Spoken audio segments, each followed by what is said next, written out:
আজকের এই অনুষ্ঠানটি নিঃসন্দেহে এখন পর্যন্ত যতগুলো অনুষ্ঠান আমরা করেছি আমাদের শহীদদেরকে মনে রাখার জন্য, তার মধ্যে নিঃসন্দেহে একটি অন্যতম একটি শ্রেষ্ঠ অনুষ্ঠান। আমাদের 1 বছর হচ্ছে, এই 1 বছরে আগে আজকে এখানে যারা বসে আছেন তাদের হয় সন্তান, না হলে তাদের পিতা, না হলে তাদের স্বামীকে তারা হারিয়েছেন হাসিনা সরকারের অত্যাচারে, নির্যাতনে, পুলিশের গুলিতে, রাজের গুলিতে তারা এই মানুষকে হারিয়েছেন। প্রিয় সহকর্মীবৃন্দ, আমরা একটা দুঃসময় পার হয়ে এসেছি। দীর্ঘ সময় আমরা পার হয়ে একটা যুব সন্ধিক্ষণে এসেছি। এখন একটা আমরা ট্রানজিশন পিরিয়ডে আছি, যখন আমরা আমাদের সামনে এটাই সবচেয়ে বড় চ্যালেঞ্জ যে একটা ধ্বংসপ্রাপ্ত অর্থনীতি, একটা ধ্বংসপ্রাপ্ত রাজনৈতিক কাঠামো, সেটাকে আবার ভিত্তি তৈরি করে, তাকে তৈরি করে আমাদেরকে আবার সামনের দিকে নিয়ে যেতে হবে। কিছুদিন আগে সম্ভবত সাইদ আব্দুল্লাহ কথাটা বলেছেন যে বিএনপি এটাকে কাকতালিয়ে বলবো না ভবিষ্যৎ বলবো জানি না, যখনই দেশ ধ্বংসপ্রাপ্ত হয়, যখনই অর্থনীতি ধ্বংস হয়ে যায়, তখনই বিএনপি সেই দায়িত্বে এসে পড়ে এটাকে আবার পুনর্গঠন করার জন্য। প্রতিদিন সময় তাই ঘটেছে। আজকে এখন আবার যা মনে হচ্ছে তাতে করে বিএনপিকেই হয়তো সেই দায়িত্বে দাঁড়িতে হবে, এই চ্যালেঞ্জকে মোকাবেলা করতে হবে। এবং সেই জন্য আমরা অত্যন্ত আনন্দিত হয়েছি, এই কারণে যুবদল আজকে প্রমাণ করেছে তারা তাদের যোগ্যতার পরিচয় দিয়েছে এই অনুষ্ঠানের মধ্যে। আমাদের সামনে অনেক চ্যালেঞ্জ।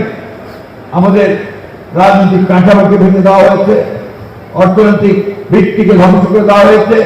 এই চ্যালেঞ্জের মোকাবেলা করার জন্য আজকে আমরা যে নেতার নেতৃত্বে আমরা রাজনীতি করছি, তিনি গতকাল ছাত্রদলের সভায় সেখানে যে বক্তব্য দিয়েছেন, সেই বক্তব্যে কিন্তু আমরা তার দিক নির্দেশনা খুঁজে পেয়েছি।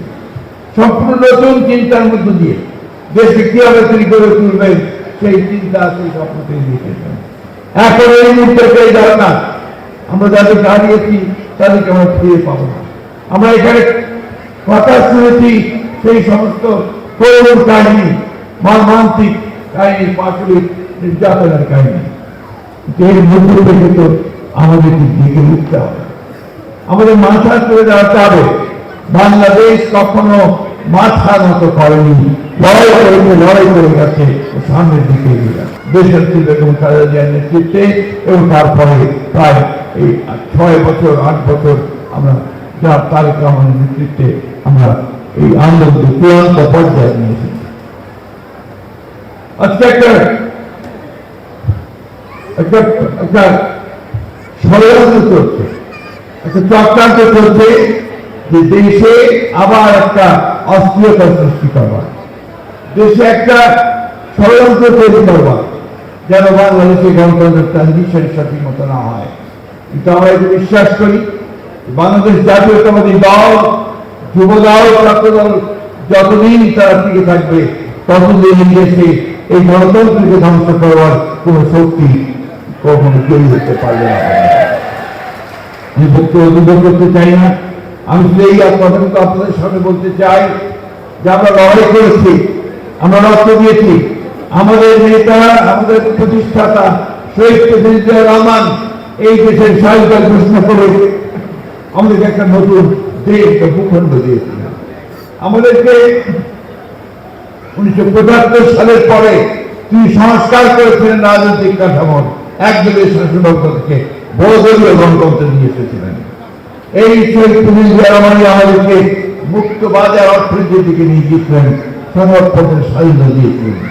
তিনি প্রেসিডেন্সিয়াল ফর্ম গভর্নমেন্ট থেকে প্রাইম মিনিস্টার ফর্ম গভর্নমেন্টে নিয়ে এসেছিলেন এবং অর্থনীতিতে নতুন প্রাণ সঞ্চার করেছিলেন। তখন বাংলাদেশ বলা হয়েছিল ইমার্জিং টাইগার।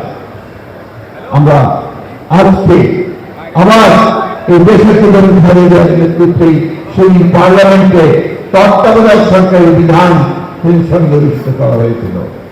অর্থাৎ গণতন্ত্রের যতগুলো কাঠামো আছে সেই কাঠামোকে শক্ত ভিত্তি দান করার কাজটা বৃদ্ধি করেছে। অর্থনীতিতে যে পরিবর্তন, অর্থনীতিতে যে উন্নয়নের লক্ষ্য, সেটাও করেছে বিএনপি দেশের নেতৃত্বে এবং আমাদের নেতা যারা আমাদের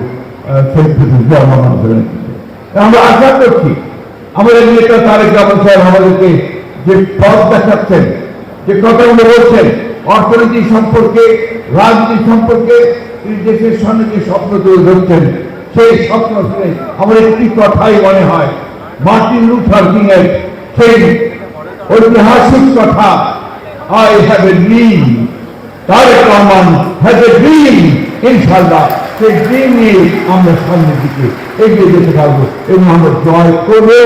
উই শ্যাল ওভারকাম ইনশাআল্লাহ। সবাইকে ধন্যবাদ জানাই। আমার শহীদ